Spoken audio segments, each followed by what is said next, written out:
সারা দুনিয়া টের পায় না এই 5ই আগস্ট কি বিপ্লব হয়েছে।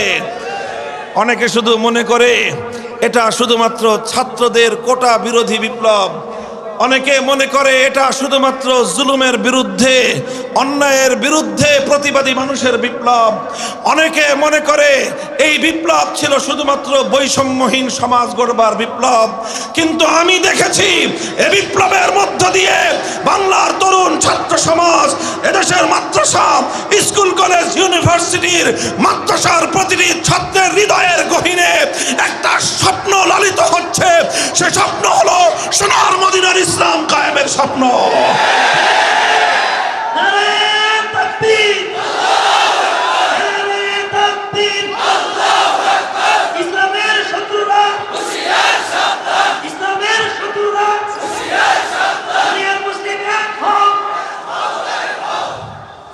মুহতারাম হাজিরিন, কথা দীর্ঘ বলবো না।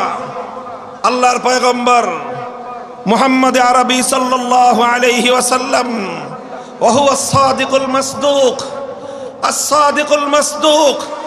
আসমান পায়ের নিচে আসতে পারে, জমিন মাথার উপরে উঠতে পারে, সূর্য পশ্চিম দিগন্তে উদিত হতে পারে, পূর্ব দিগন্তে অস্তমিত হতে পারে, আমার নবীর 2 ঠোঁট দিয়ে উচ্চারিত কোনো কথা মিথ্যা হতে পারে না। সে নবী বলেছেন, লা তাজালু তাইফাতুম মিন উম্মতি মানসুরিন আলাল হক লা ইয়াদুররুহুম মান খাযালাহুম আও ক্বালা খালাফাহুম হাত্তা ইয়াতি আমরুল্লাহ। আল্লাহর পয়গম্বর বলেছেন, আমার দ্বীনের ঝান্ডা নিয়ে একদল চলবে, পথ চলবে, পৃথিবীর কোন শক্তি তাদেরকে দমন করতে পারবে না। অন্য হাদিসে আল্লাহর রাসূল সাল্লাল্লাহু আলাইহি ওয়াসাল্লাম বলেছেন, লা ইয়াবকা ফিল আরদি বাইতু মাদারিন ওয়ালা ওয়াবারিন ইল্লা আদখালাহুল্লাহুল ইসলাম ইম্মা বিইজ্জি আজিজিন ওয়া ইম্মা বিযুল্লি জালিল।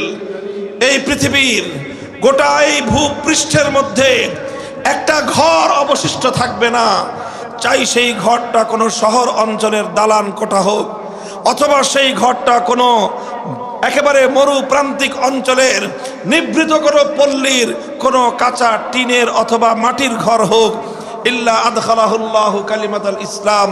প্রতিটি ঘরের মধ্যে আল্লাহ পাক কালিমায়ে ইসলামকে, ইসলামের কালিমা লা ইলাহা ইল্লাল্লাহকে আল্লাহ পাক বিজয়ী বেশে প্রবেশ করাবেন। প্রতিটি ঘরের টিকির উপর ইসলামের পতাকা উড়বে, প্রতিটি ঘরের ছাদের উপর কালেমার পতাকা উঠবে। ইসলামের চূড়ান্ত বিজয় রুখে দেওয়ার সাধ্য পৃথিবীর কোন শক্তির নাই। আভাস বলছে সেই বিপ্লবের জাগরণ শুরু হয়ে গেছে। আলহামদুলিল্লাহ। তোমরা যদি বসে থাকো পিছিয়ে পড়বে, তোমরা বিপ্লব এগিয়ে যাবে, তোমরা পিছিয়ে যাবে। যারা কদম উঠাতে দেরি করবে তোমরা পিছিয়ে পড়বে, যারা এই বিপ্লবে শামিল হতে দেরি করবে তোমরা বঞ্চিত হবে। যারা ইসলামের এই বিজয়ের মিছিলে শামিল হতে দেরি করবে তুমি বঞ্চিত হবে। ইসলামের এই বিজয় যাত্রা সামনে এগিয়ে যাবে ইনশাআল্লাহ। তবে বিপ্লবের জন্য প্রয়োজন হলো 2টি বৈশিষ্ট্য। ইন্নাল্লাযীনা ক্বালু রাব্বুনাল্লাহ সুম্মা ইসতাকামু। অকপটে ঘোষণা করতে হবে, দুনিয়ার প্রতিটি ক্ষেত্রে, প্রতিটি জায়গায় নির্ভয়ে বুক ফুলিয়ে চিৎকার করে বলতে হবে, আমার আর তোমার রব হলেন কে? আল্লাহকে রব বলার মধ্যে একটা তাৎপর্যের কথা রয়েছে। আল্লাহকে রব বলা, আল্লাহর রুবুবিয়তের ঘোষণা দেওয়া, এটা কিন্তু সাধারণ এবং মামুলি কোনো বিষয় নয়। আল্লাহকে রব বলার কথা বলা হয়েছে। আল্লাহর রুবুবিয়তের শিক্ষাটা আল্লাহ পাক রব্বুল আলামিন মুমিন বান্দাদেরকে অনেক গুরুত্বের সঙ্গে শিক্ষাটা দিয়েছেন। অনেক গুরুত্বের সঙ্গে শিক্ষাটা আল্লাহ পাক দিয়েছেন এবং এই শিক্ষাটার এতটাই তাৎপর্য রয়েছে, শুধু একটা বিষয় আপনারা লক্ষ্য করলেই বুঝতে পারবেন। আল্লাহর কোরআনের সর্বপ্রথম সূরার নাম কি? 114 খানা সূরার মধ্যে প্রথম সূরার নাম কি? আযামুস সুওয়ারিন ফিল কোরআন। কোরআনে পাকের মধ্যে সবচেয়ে মহৎ সূরা, সবচেয়ে দামি সূরা, সবচেয়ে গুরুত্বপূর্ণ সূরা। এই সূরাটার নাম হলো সূরাতুল ফাতিহা। এই সূরার আরেকটা নাম হলো উম্মুল কোরআন। এই সূরা ফাতিহাটাই হলো কোরআনে পাকের মূল। সূরা ফাতিহাকে আরেক নামে বলা হয়েছে, এটা হলো কোরআনে পাকের সার নির্যাস, এটা হলো কোরআনে পাকের মূল, এটা হলো কোরআনে পাকের শেকড়। এই সূরা ফাতিহার মধ্যে 7টি আয়াত রয়েছে। সূরা ফাতিহাকে যেই আয়াতের দ্বারা আমার আল্লাহ পাক রব্বুল আলামিন শুরু করেছেন, সর্বপ্রথম আয়াতের মধ্যেই আমার আল্লাহ পাক রব্বুল আলামিন তার বান্দাদেরকে রুবুবিয়্যাতের শিক্ষা দিয়েছেন। আমার আল্লাহ বলছেন আলহামদুলিল্লাহি রব্বিল আলামিন। জগৎ সমূহের রবকে, চিৎকার করে বলেন জগৎ সমূহের রবকে, আসমানের রবকে, জমিনের রবকে, আকাশ বাতাস সমুদ্রের রবকে, বঙ্গভবনের রবকে, সংসদ ভবনের রবকে, আওয়ামী লীগের অফিসের রবকে, বিএনপির অফিসের রবকে, কুল কায়নাতের একমাত্র রবকে। আলহামদুলিল্লাহি রব্বিল আলামিন। যতগুলো জগৎ রয়েছে সবগুলো জগতের একমাত্র রবের নাম কি? শিক্ষাটা আল্লাহ দিলেন, শুরুতেই রুবুবিয়্যাতের শিক্ষা দিলেন। যখন কোরআনে পাক সমাপ্ত হচ্ছে, সর্বশেষ সূরার নাম হলো সূরাতুন নাস। এই সূরাটা যখন শুরু হচ্ছে, এই সূরারও প্রথম আয়াতের মধ্যে আল্লাহ পাক ওই শিক্ষাটাকে আবার পুনরাবৃত্তি করলেন।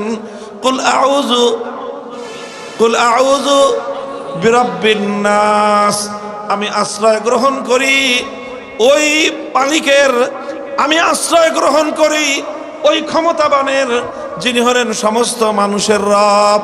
সুতরাং মানুষের একমাত্র রবকে। আল্লাহর কোরআন শুরু হলো, আল্লাহকে রব বলার মধ্য দিয়ে কোরআনের সমাপ্তি ঘটলো। আল্লাহকে রব বলার মধ্য দিয়ে প্রতিদিন নামাজের মধ্যে সূরা ফাতিহা প্রতি রাকাতে 32 বার নামাজের মধ্যে প্রতিদিন কমপক্ষে আমাদেরকে পড়তে হয়। প্রতিটি রুকুর মধ্যে 3 বার করে তাসবিহ পাঠ করতে হয়, সুবহান রাব্বিয়াল আযীম। প্রতিটি সিজদার মধ্যে 3 বার করে তাসবিহ পাঠ করতে হয়, সুবহান রাব্বিয়াল আলা। পবিত্র হলেন ওই সত্তা যিনি আমার রব, যিনি আমার রব। তাহলে এত রবের শিক্ষাটা কেন দিলেন আল্লাহ? কোরআন শুরু করলেন রবের দ্বারা, আল্লাহ পাক কোরআন শেষ করলেন রবের দ্বারা। রুকুর মধ্যে 3 বার শিক্ষা হলো রবের শিক্ষা, সিজদার মধ্যে 3 বার শিক্ষা হলো রবের শিক্ষা।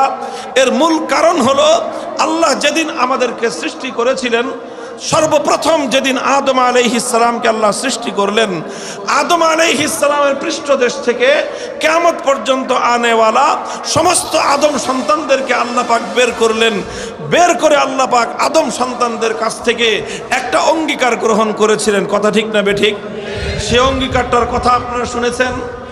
আল্লাহ পাক আদম আলাইহিস সালামকে সৃষ্টি করে বাবা আদমের পিঠ থেকে কিয়ামত পর্যন্ত যত মানুষ দুনিয়াতে আগমন করবে, সমস্ত আদম সন্তানদেরকে আল্লাহ পাক বাবা আদমের পিঠ থেকে বের করে আরাফার ময়দানে ওয়াদিয়ে নাহমান, এখানে সকলকে একত্রিত করলেন।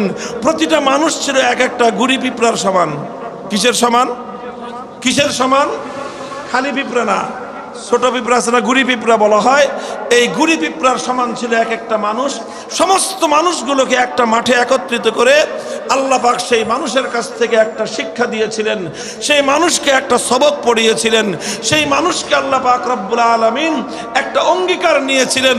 সেই অঙ্গীকারটা ছিল আলাস্তু বিরব্বিকুম, হে মানব সম্প্রদায়, হে আদম সম্প্রদায়, তোমরা বলো তো দেখি তোমাদের একমাত্র রবকে।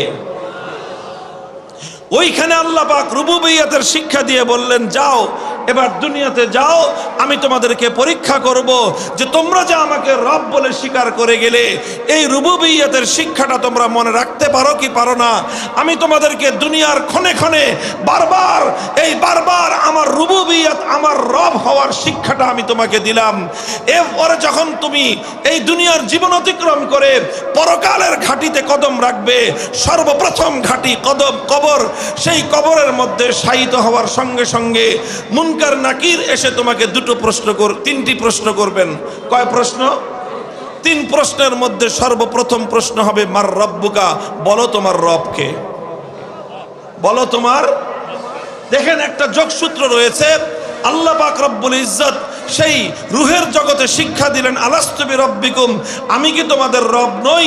আমরা সকলে এক বাক্যে বলেছিলাম কেন নয়, অবশ্যই আপনি আমাদের রব। আল্লাহ পাক ওই শিক্ষাটা দিয়ে দুনিয়াতে আমাদেরকে পাঠালেন, আর প্রতিদিন অসংখ্যবার আমাদেরকে আল্লাহ পাক সেই রুবুবিয়্যতের শিক্ষার কথা স্মরণ করিয়ে দিলেন। কোরআন নাজিল করে অসংখ্যবার আল্লাহ পাক আমাদেরকে সেই রুবুবিয়্যতের শিক্ষা দিলেন। নামাজের মধ্যে শতবার আল্লাহ পাক আমাদেরকে সেই রুবুবিয়্যতের শিক্ষাটা স্মরণ করিয়ে দিলেন। আর মৃত্যুর পরে সর্বপ্রথম সবচেয়ে গুরুত্বপূর্ণ যেই কোয়েশ্চনটা থাকবে, সবচেয়ে গুরুত্বপূর্ণ যেই প্রশ্নটা থাকবে, বাকি দুটি প্রশ্ন এই প্রশ্নেরই অংশ বিশেষ, এবং বাকি দুটি প্রশ্ন এই প্রশ্নেরই এটাকে বলা হয় অনুগত প্রশ্ন। মূল প্রশ্ন একটাই, সেই প্রশ্ন হলো আমার রব আর তোমার রব একমাত্র কে?